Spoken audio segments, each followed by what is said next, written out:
Thank you for all for joining us this afternoon for the Community Engagement Professional Credentialing Program, Opportunities for Growing the Field and Institutionalizing Community Engagement in Higher Education webinar.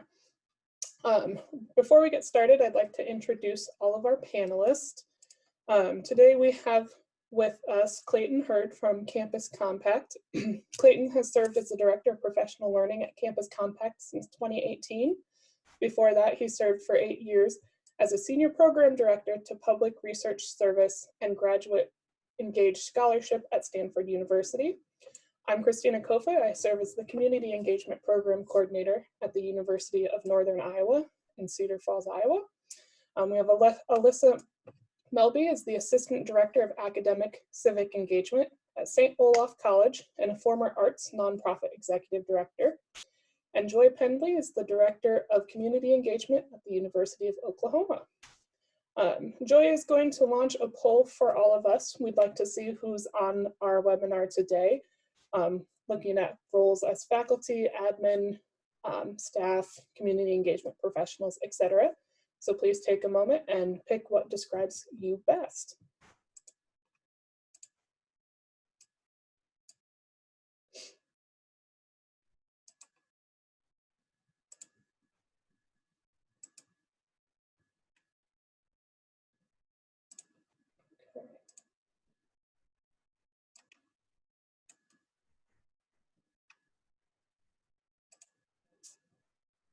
Once you're done with that poll, Joy, can you see the results for that?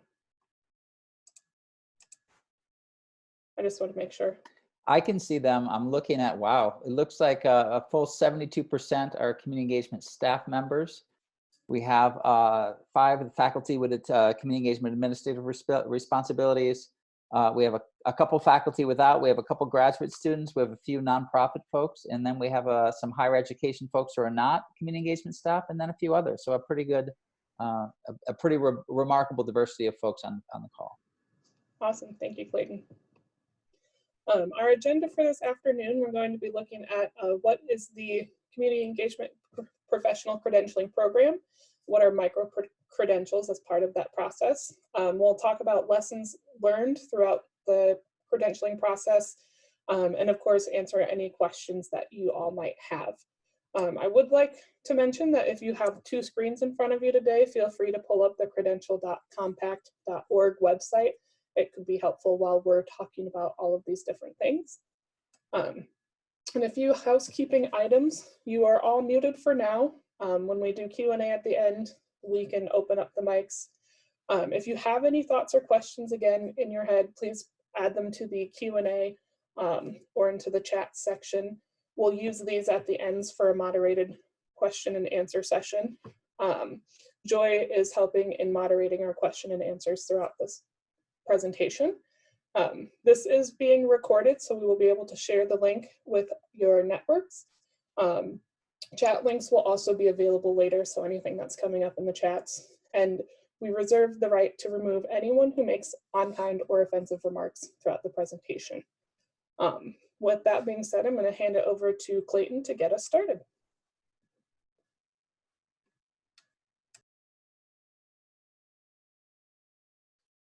Thank you, Kristina. Thank you again for joining us. Again, my name is Clayton Hurd. One of my roles at Campus Compact is to oversee working with a larger team of folks, both at Campus Compact and on some independent advisory boards to move forward the credentialing program. So I want to give a little bit of an overview of the program and some of its features. This first slide here I want to talk about is this question of why earn credentials in community engagement. What is this about? I've heard a lot of people say, I'm interested, but I don't know much about it. And the other question is, why would I want to put the time and energy into this?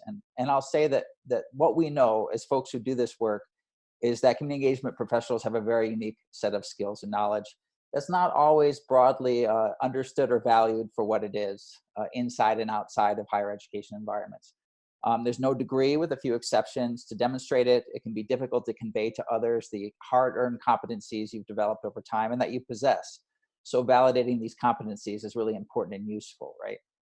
Secondly, we know that to reflect on and take stock of sort of what we know, what we're able to do, and where we need to push ourselves further to refine our craft and do our work better are essential characteristics of a thoughtful, reflective practitioner, someone who's committed to ethical and effective community engagement.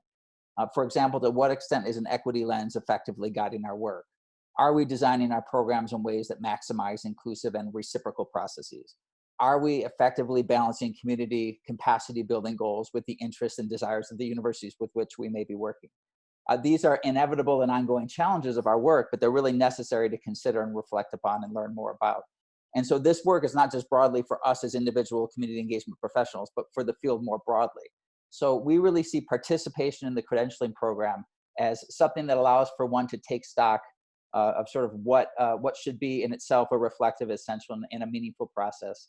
And so you see that in number 2. And then finally, part of this, we hope the credential program is for individuals to participate. It's about pushing you in new directions toward thoughtful participation in new or existing opportunities for professional learning, whether that's available trainings, community-based learning experiences, learning communities, collaborative projects that are focused on advancing best practices, or opportunities to disseminate your work through publications or conference presentations.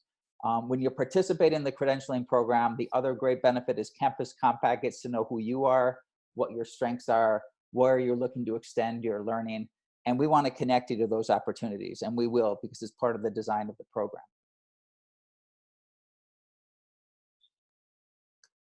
So what is micro-credentialing? And I think that, what is micro-credentialing bears some explanation.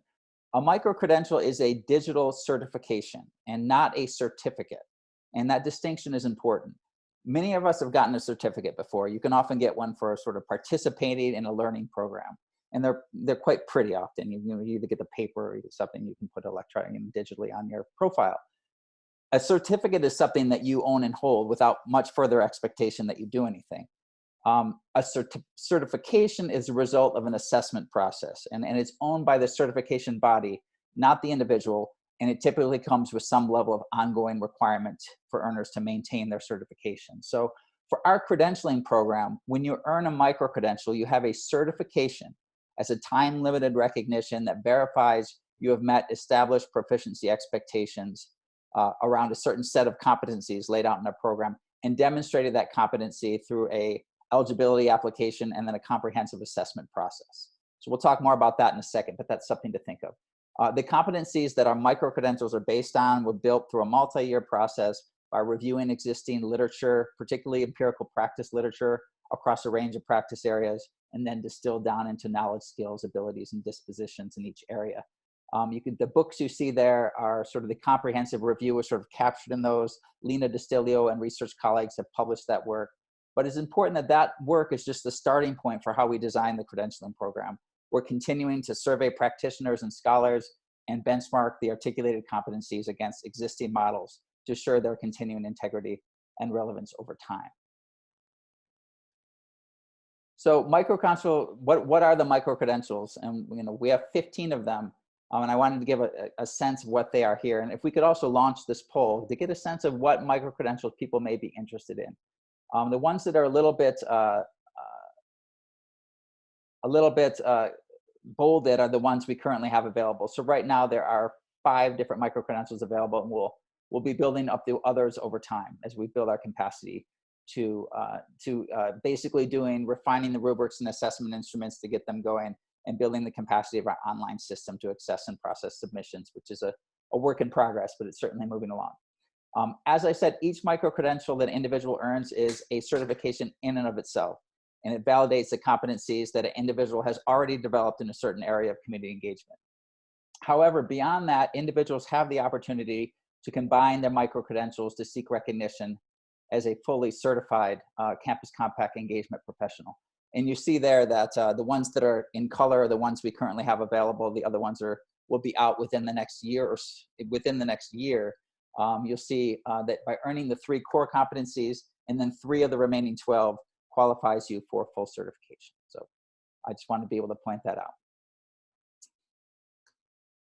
How does one demonstrate competency in this? So a question I've gotten, and I consider a very good question, maybe misguided, but like reasonably misguided, is some people who will say, like, how does Campus Compact have the audacity to evaluate individual practitioners who are from a variety of backgrounds and starting points, doing very specific kinds of place-based work as being either good enough or not good enough in their work, or being judged as competent or incompetent. And so I want to be clear, the evaluation process we've designed is not based on an expectation that an individual knows or has to know a particular set of ideas or texts. It's not on the idea that there's some canonical knowledge that people have ordained as the way to do the work, right? The truth is people bring a diversity of knowledge and experience to this work. Some of it is situated knowledge based on their own sort of intersectional identities and experiences. Others draw heavily from the academic disciplinary training. Others draw from what they've experienced, learned experientially, living and working abroad and in the United States. So there's not a single or white way to do this work. And it's a relational practice. It looks different in different places. It requires different levels and modalities of creativity and artistry. So when Campus Compact validates competencies, it's based on the belief that there's a threshold of knowledge and skills that one ought to have to do this work so as not to do any harm, right? And instead to do engagement work that's ethical and effective, that's done through an equity-based lens, and it's done in the spirit of co-creation, reciprocity, shared authority, and community development. So it's on this understanding that we've developed the application and evaluation process for our program in the way that practitioners are asked to, as you see in these questions here, reflect on sort of who they are, the identity they bring into their work, what they know in terms of their knowledge and their experiences, what they've done in the work, the challenges they faced, and what they identify both as their strengths in the work and where they see opportunities for growth. So each micro-credential asks individuals to work through, to some degree and in some particular ways, the elements on this slide. So I just wanted, for purposes of illustration, and these can be found in much more detail on our webpage, but to give you an example of what a couple of the competencies look like for two of our micro-credentials. And I picked these because the two that I'm about to talk about, this first one, Community Engagement Fundamentals, were piloted this last year. And the upcoming panelists will be talking about their experiences, particularly in the pilot and particularly related to these two micro-credentials. So the engagement micro-credential is unique to some extent among all 15, that it's less about demonstrating what one has already done individually as a community engagement professional, but being able to articulate what effective and ethical higher education community engagement work looks like. It's about demonstrating one's ability to be effective and a knowledgeable advocate for the work across community and campus context. So it's kind of an entry-level micro-credential. The second one here, Community Engagement Fundamentals, you'll see just a quick illustration here, has a higher expectation that the applicant has done campus community partnership work, can demonstrate the ways they've engaged in the process in a way that stresses reciprocity, shared authority, co-ownership, and mutual trust in building and sustaining partnerships. So that's a quick overview of the program, and you may have questions that have come out of this. Hopefully we'll have some chance to address them at the end, as well as something that there might be issues that our panelists will touch upon. But I want to move, I guess, oh, sorry, but I have one more slide, which I'm going to quickly go through. What does it look like? Sorry, I forgot about this slide. What does it look like to apply for a micro-credential? You apply through the application portal. You put in some demographic information. You take a self-assessment survey where you just ask through a Likert scale to talk a little bit about where you see both your knowledge and your confidence in doing some of the key competency areas for the micro-credential. Then you prepare materials that are asked of you and submit those for evaluation. They will vary by micro-credential, but you can see them before you go in on our webpage, what generally they will be. Those materials are evaluated by peer review. These are folks who are using established rubrics to look them over. And they're not saying whether or not you get it, but they're offering both feedback to you as an individual and recommendations to Campus Compact about whether it appears sufficient for this person to, for you as an individual to move through and earn the micro-credential. But it's Campus Compact that makes the final decision on that. And then if you're successful, you receive a digital badge, which is a certification. And if you're not, you're typically given a lot of feedback on what you might do further to further develop your practice and come back and apply again. And the cost to apply for a micro-credential is $60 for each micro-credential. And we can come back to these. I'm just going to mention these quickly. There are 3 enrollment periods that happen throughout the year during which you can both apply for and finish a micro-credential. You don't have to start at the beginning of it, but you certainly have to finish by the end. So keep those dates in mind. Cyclical review process just means that the people who earn credentials at high levels become peer reviewers for the program in much the same way a typical academic or literary journal would work, is that folks who know the area well then become the evaluators. And then there are some training and professional learning opportunities, which I won't touch on now because our panelists will talk more about those. And then again, we'll be rolling out the full set of micro-credentials over the next year or so. And I'm going to hand it over now to our distinguished panelists. And the reason why they're here is that their first experience with the credentialing program was as what I would call very brave volunteers that were willing to participate in the pilot of our program last spring. And each will talk a little about their experiences in the program, what they've taken to be the benefits and challenges of it, and the lessons they learned about themselves as professionals along the way. So we'll start with Joy Pendley. She's the Director of Community Engagement at the University of Oklahoma.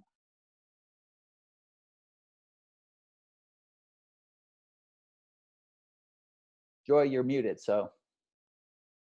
There we go. Darn, I said really cool things. Okay, thanks, Clayton.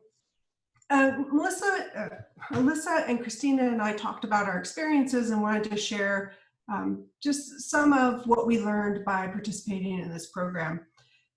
For myself, I had not really taken the time out of busy work schedule to really think about my professional development as a community engagement professional. And so this was just a great opportunity to do that, to take that step back and to think about my thinking in this process. And two of my lessons learned were thinking about what trainings I have had and what resources I have had. And the second one, thinking about using this process as a way to develop resources for faculty at my university, because I do the faculty development for community engagement at the university. So the first task that we were asked, I completed the community engagement fundamentals. I think, Clayton, you're going to forward the slide. Great. So the first task that we were asked to do was to provide a list of relevant professional experiences in community engagement. And when I first thought about this task, I was a little bit intimidated. I thought, you know, surely I haven't done any professional development.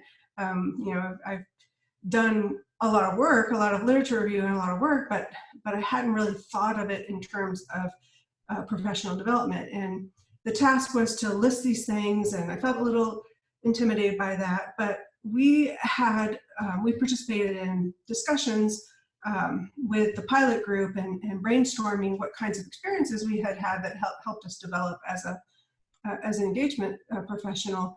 And then I realized that actually I'd had a lot of experiences and that there were many resources, especially through our Oklahoma Campus Compact, with the different kinds of trainings and workshops, that the HR trainings, I noticed a pattern in the HR trainings that I had chosen to do at our institution.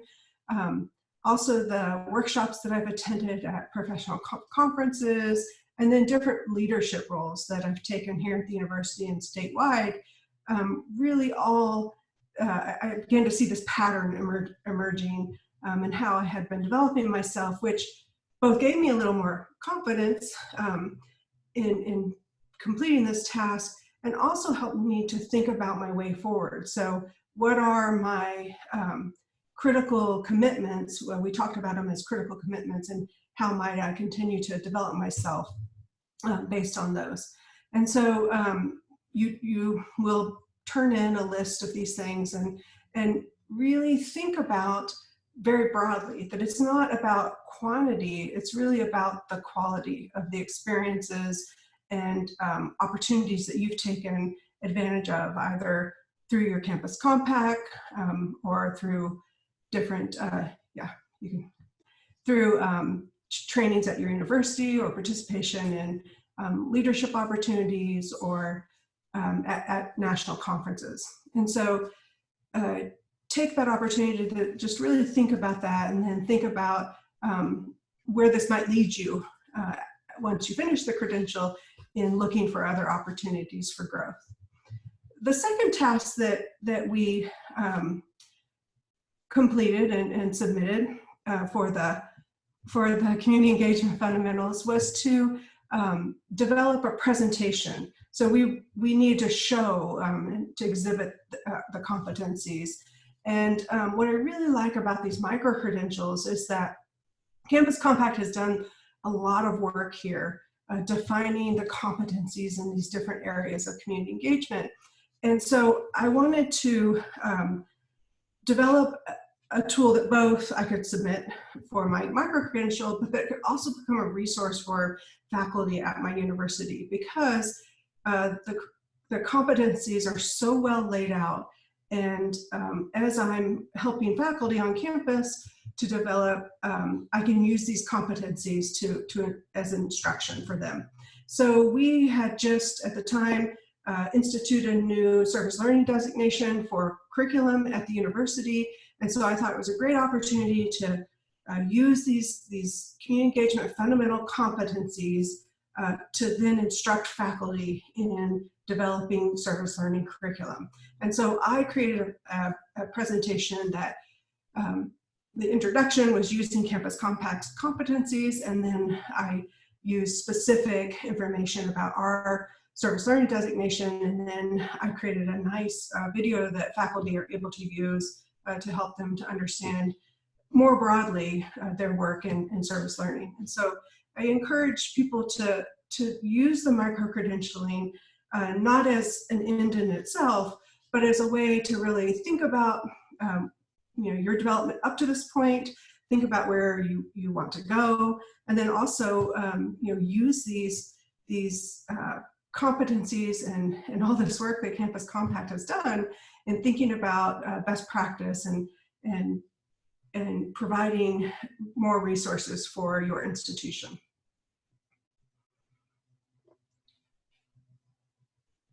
And I think, Alyssa, you're next. Yeah. Yes. Thanks, Joy, so much. Again, I'm Alyssa Melby from St. Olaf College in Northfield, Minnesota. So I was interested in participating in the pilot as a way to sort of gauge where I was. When the pilot started, I was about a year into my role, coordinating our community engaged learning program at St. Olaf. I'd completed a community of practice through Minnesota Campus Compact during that first year that was based on the community engagement professional book by Lena Distilio. So I was at least familiar with the framework of the micro-credentials and what they were based on. I'll say that initially I signed up for the fundamentals group, but then switched at the last minute to community partnerships. Why? Well, I'm a former executive director of a nonprofit in the community where St. Olaf is located. And so I'm a former community partner of the college. And I was curious to see if that experience would help me. But just in general, I was feeling like I just think this could be useful for helping me understand my role, my position in this field, and just sort of where I'm at. So by and large, what I got out of completing the credentialing process was time. Sure, of course, you have to devote the time to completing the credential and all the different components of it. But how often do we actually practice what we preach? We talk about reflection all the time, particularly with respects to students in community engaged learning courses, but also with faculty and community partners. Maybe there are some of you who are really good and set aside daily or weekly or monthly times to think about your practice, but I'm not nearly so disciplined. So I really valued the chance to set aside some time to do this important work of reflecting and thinking about my practice. One thing that I found interesting too, as I worked through the demonstrative essay prompts for the community partnership micro-credential, was how it asked me to really tease out the nuances to my work. One nuance that I honestly struggled a lot with in writing the essay was how to distinguish my institution's orientation towards community engagement and community partnerships and my own personal orientation to the work. In my opinion, the questions for the essay are kind of aspirational, right? And I think they assume that best practices for this work are in fact being implemented just by in the way that the questions are worded. And that's not necessarily a bad thing, don't get me wrong. But I'm sure that there are many of us who are working in institutional contexts where all or even most of these best practices are not necessarily taking place. So I do remember asking Clayton at one point, and maybe it was sort of whining, but I asked, what if we're working in a context where like there'd be no way our institution would qualify to get the selective Carnegie classification, right? This gold star seal of approval. And he countered with, that might be true, but what are you doing to move this work forward despite that? This really caused me to pause. And I remember thinking, well, I've done a lot of thinking about what's not happening and maybe less about what is and the small steps that I could and should be taking. It was honestly also at this point that I realized I hadn't actually done a lot of work on partnership development beyond just theorizing it. I hadn't had a memorandum of understanding yet created, things like that.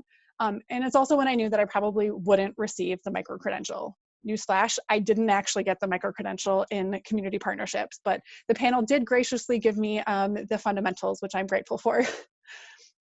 Another nuance that this process illuminated for me in ways that I hadn't really discerned while reading the Distilio book was the differences, but also overlaps within the competencies themselves. So one thing that was unclear to me in the pilot was how exactly to structure the essay. During the pilot, we also didn't have a rubric to look at, which now they do. And when I apply for this micro-credential again, I will absolutely 100% use the rubric. And so, were we expected to have a paragraph for each competency, or could it be more free-flowing as long as all the competencies were in some way addressed? Well, so when brainstorming answers for the essay prompts, I often found myself coming back to some of the same stories or examples again and again, but for several of the competencies. And I think that's okay, as long as you're kind of really teasing out the different aspects of that story or example. So for instance, you might find that one story really showcases a competency at a level 3, which is exemplary, while another competency will be demonstrated, but maybe only at a level 1 or emerging. And so then the follow-up would be, what other examples could you show elsewhere in your essay or through your other materials that would demonstrate that competency even more? And the last thing about critical reflection that I found so important was it was as much demonstrating about what I have done, but also where I think my next steps for growth are, both as an individual and then also as an institution. To say it was a humbling experience is an understatement. Remember when I said I didn't actually get the micro-credential that I applied for? And we often talk about humility being a key component for community engagement work as well. And so for me, and of course this won't happen for everyone, but for me, being reminded about what I know, but also what I don't, was really important and exciting to know that I still had a lot to learn. So because I think the time is so important, I'm going to give us just a little time to test our hand at this. So this slide shows the first set of questions for the first competency, knowledge of self, on the community partnership demonstrative essay. There are actually 2 other sets of questions as well. So I'd like you to take just a little bit of time, 30 seconds, a minute, and jot down or think about how you would answer these questions. What is your relationship to the communities with which you are partnering? And what is your role in facilitating the partnership? I'm going to mute myself for just a little bit to give you some time to think.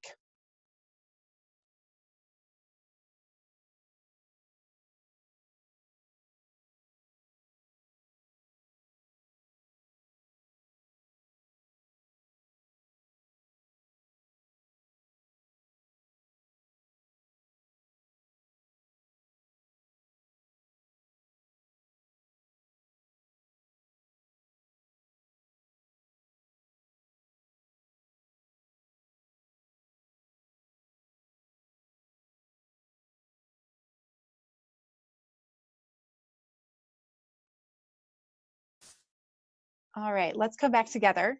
Aren't you glad I wasn't singing the Jeopardy song during that? Mm-hmm. All right. So now that you've had a little bit of chance to think, let's see about how your answers might look then against the rubric. As I mentioned, we didn't have this during the pilot, but I would 100% encourage you to look at it to know what the panel is looking for. And so as you can see, here is the rubric then for that first competency, knowledge of self. And as I said, there are other questions that help prompt you and get you thinking about this more. There's 4 categories. As you move from left to right, you go from absent, insufficient, all the way to exemplary. And I've tried to bold the differences between those. So think about your answers and think about maybe which category you currently fall in, and then what category, or rather what you could do through professional development to move up in that particular competency. And with that, I'm going to turn it over to Kristina. Thanks, Alyssa.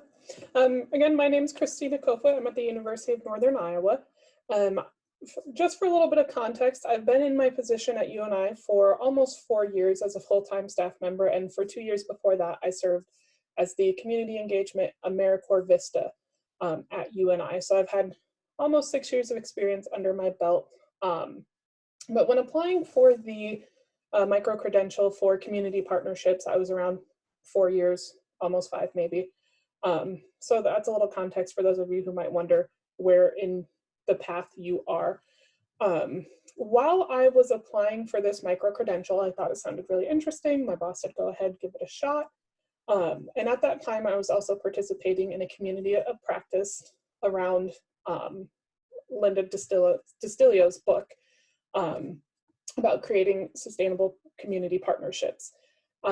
I found it incredibly helpful to have a community of practice while I was going through the credentialing process. I was able to bounce ideas off of my peers. I had a network of people who understood the questions I was asking and could help me dive deeper and find other resources that would be helpful.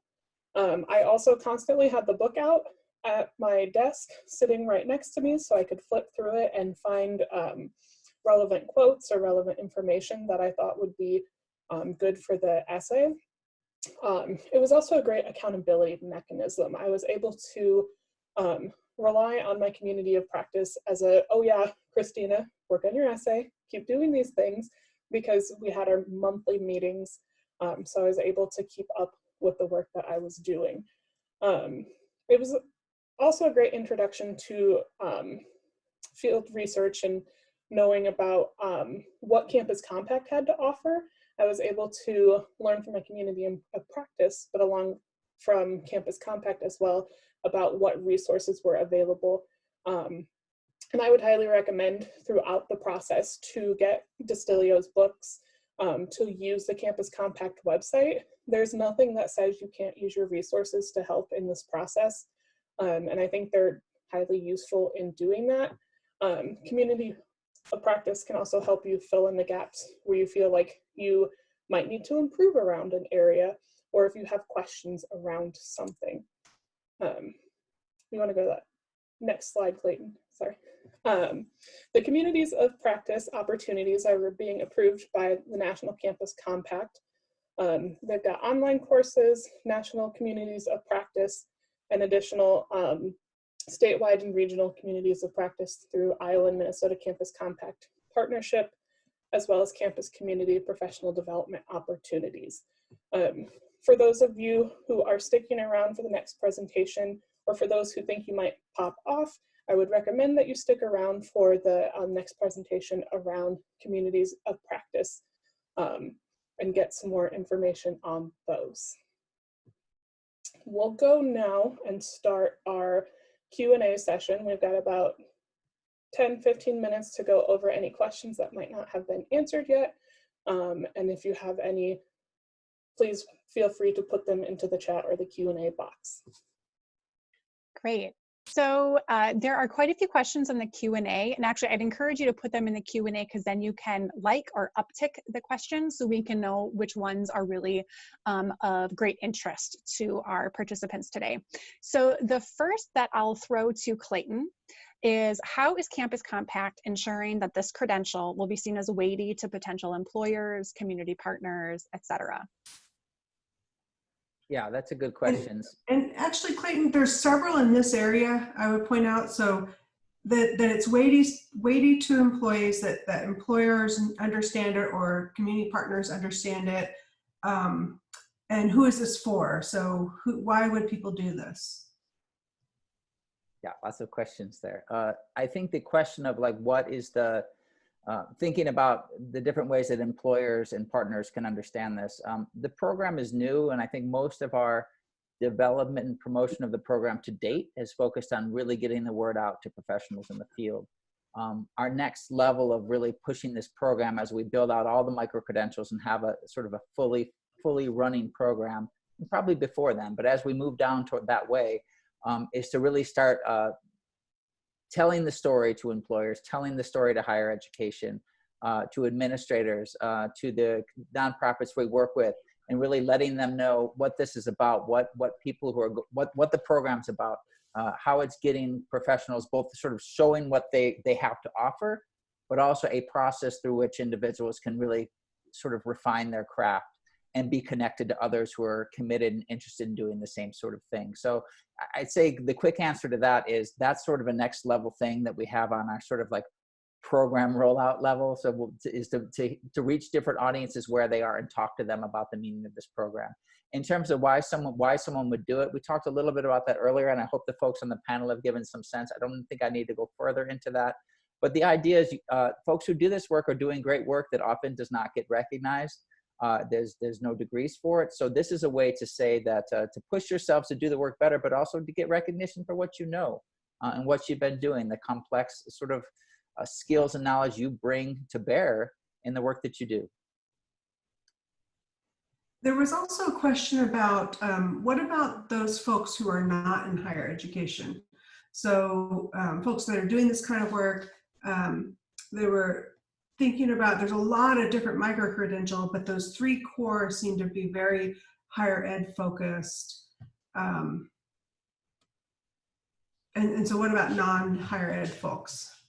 Yeah, that's a good question. I think part of the way that this program was originally set up was that it wasn't only for people who are working out of a higher education context, but was largely for people who's a very large percentage or part of their work is about partnering with higher ed, because it is a certification program, and I don't think Campus Compact is in the business of certifying how all nonprofits do community development work, but we are in the position to certify people who are doing that work at the nexus of higher education. So that's kind of where that falls. So there are people we would love, I think the community partnership piece, I think the community engagement fundamentals, I think some of the assessment pieces require an understanding of the higher education context.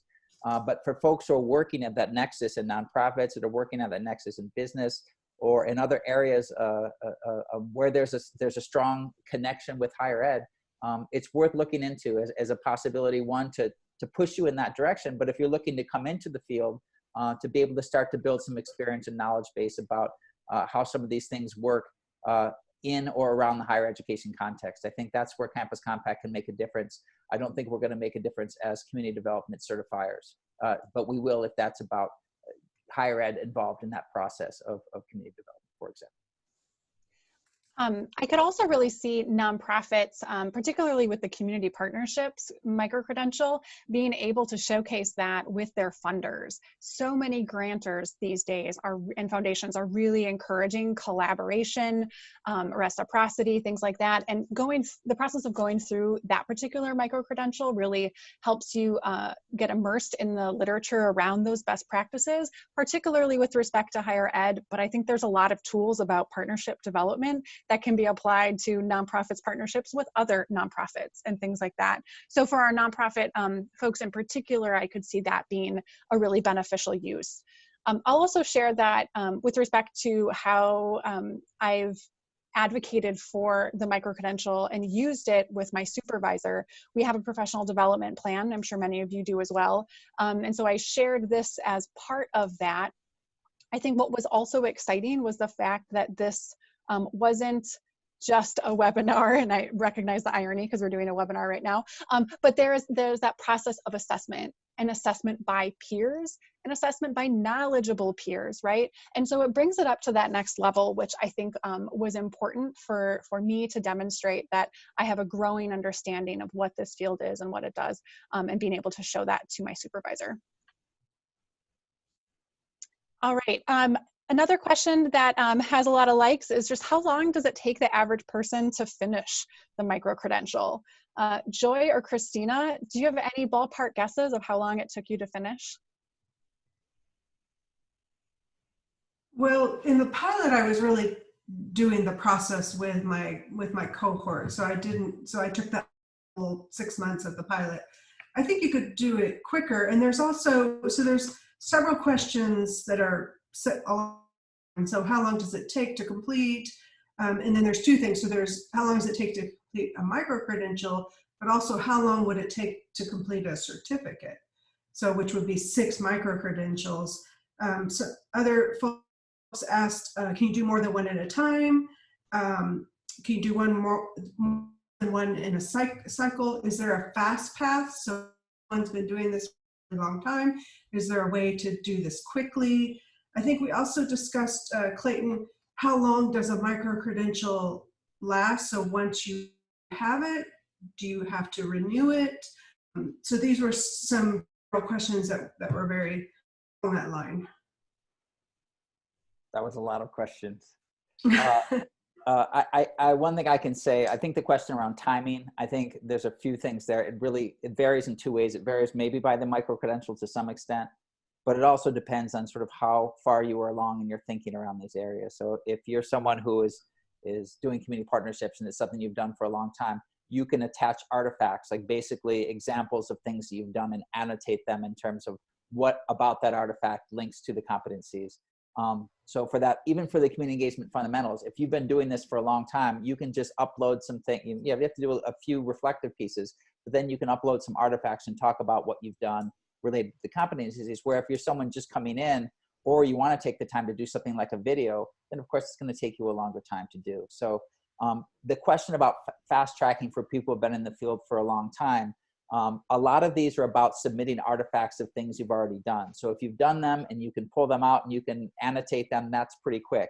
If someone goes in and they've done some of the work, but some of the work is very new to them and they feel like they need to go out and either learn more or do more before they can finish the micro-credential, that's possible. So we do try to offer, like for community engagement fundamentals, you can do a video or you can do annotated artifacts. We try to give people different pathways depending on where they are in their careers and where they are in terms of their experience in that particular competency area. So it's going to be easier for people who have done this for a longer amount of time than for someone who's just starting.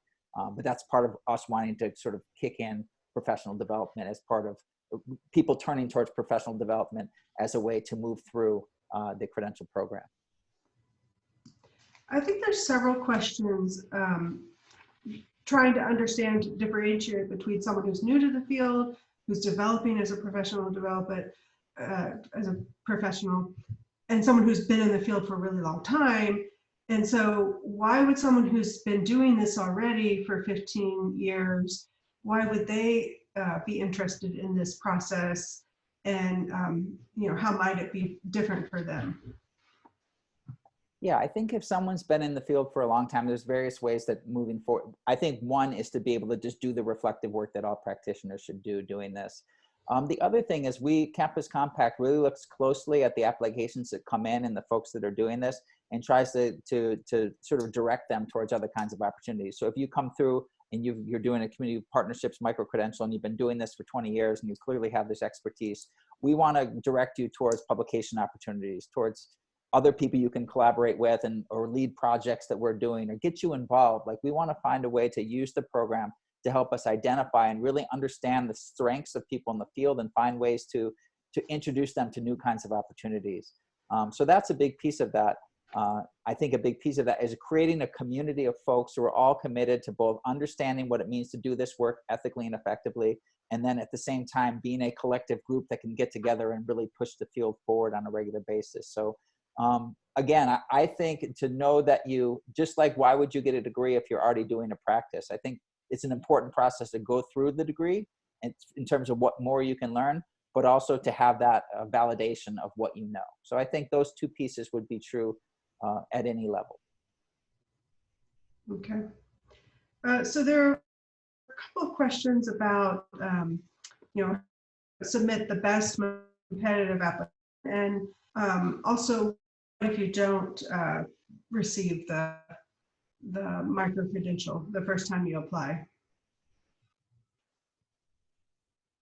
I guess What I'll happens? take, yeah. So a big part of the process in terms of evaluation, we ask this of all of our reviewers, is to be very qualitative in their assessments. So they're reading closely all the materials, they're taking notes, with the idea that some aspect of those notes are going to go back to the person who's applied. And it might just be like, oh my God, you're doing amazing work in this area. This is great. Do you know this person, this or that? Like very, in some ways, familiar. In others, it's pointing out and asking questions about somebody's work. Have you thought about this? Or why do I not see this in this particular program? Or, you know, so part of it is when someone submits a bunch of evidence of their competency, they can't submit everything, right? They do their best, but if there's something missing, like for example, we've had people who turn in applications for community engagement fundamentals, and one of our competencies is around really understanding what it means, the importance of equity inclusion in this work. Now, if someone submits an application and they just skip that competency, you know, they're not going to get it. And so that's kind of like, why didn't you mention this? You know, like why is this not here? Maybe you just didn't highlight it enough, or maybe you don't see it as important, but we're not going to give a credential if somebody can't talk about that. Like that's an important piece of the work we do. Whereas other times somebody has really laid something out, but they haven't quite brought around to a couple of the competencies. Say, could you just resubmit, or can you just revise? We do sort of a revise and resubmit. So one is we accept the application. The other is revise and resubmit, give some more information. Or the other is you have a lot of work to do still. Please, here's some suggestions about what you can do. Continue your work and please reapply. So it's all about being supportive. It's not about saying you're in or you're out of the club. It's more about, okay, we want to help you get to where you need to be. And if you're already there, great. You know, you get the credential and we're going to invite you to help us do other things as well. Maybe you'd like to lead a community of practice in your region or at your institution, or maybe you'd like to be a faculty fellow. There's a lot of different ways that we then become familiar with somebody and try to connect them to other opportunities and other leadership possibilities. Can I get a little clarification? It just popped up to me and maybe to some of our listeners. For the revise and resubmit, do they have to then pay that $60 again? Or is that at a point where they're just revise, resubmit, and then they get it? In most cases, they would not have to reapply. I think in those cases where there was a lot of missing pieces, where it looked like it was scrapped together, we would probably make a judgment call. But if it's just a matter of adding a few elements that were not represented, then they would not be expected to completely reapply for the program. They'd get sort of fast-tracked revision. Another couple of questions. How many have been earned so far? And when will applicants hear back on the May 2020 cycle? Two good questions. So including the pilot and what we've done so far, I don't have the numbers exactly in front of me. I think we have about 50 or so micro-credentials earned in community engagement fundamentals, and probably a little under 20 for the community partnership. So I will say that we have 200 people in the system who are actively applying. So it being very early, we expect more to be coming through. And we're always looking for feedback about people who enter, and either if you feel frustrated or you feel like you're not sure what you're doing, please reach out to me and reach out to Campus Compact about any questions you have. We're still early in the process. But in terms of the turnaround, we usually give our reviewers, who are just like you, like very hardworking professionals, we give them typically about 60 days to turn around a decision collectively. So, and we will turn those around immediately once we get those reviews back. So there could be up to a 2-month turnaround from when you submit to when you hear. It could be shorter, but we also need to be just aware of the capacity issues we have for our reviewers. But that would be the latest you'd hear. Okay. So another question, going back to sort of professional development, has Campus Compact talked with university presidents about this program and what it means, and encouraged them to recognize it, support it, fund it? Yeah, that's a good question too. I know we're just about out of time, so I don't know if we have time for one more. This will be our last. That is sort of, again, our next level of promotion for the program. It being like now about a a year old, if that, right about a year old now in terms of its start. We're trying to roll it out to professionals, and then our sort of next process, particularly over this year, is to start really approaching presidents, approach administrators, have a marketing plan basically to let folks know why this is important and why it would be important to have professionals at the universities doing it, because we know in the end this is only going to take off if universities as a whole take it on as something they see as important that will benefit individuals in terms of their own promotion. It will give them support to do this work and give them a little time out to do that. And certainly we see that as such an important piece. But like I said, just in capacity issues, our push so far has been just to introduce this to professionals, and we'll continue to sort of broaden our focus to tell our story and about the importance of this program to other audiences as well. So that will be upcoming. And for any that want to participate in that, want to be connected to the process of how we do that, what would work for their institutions, please be in contact with me as we develop those plans. It would be great to know what directions we might go into that would be useful for you in the context of your institutional affiliation.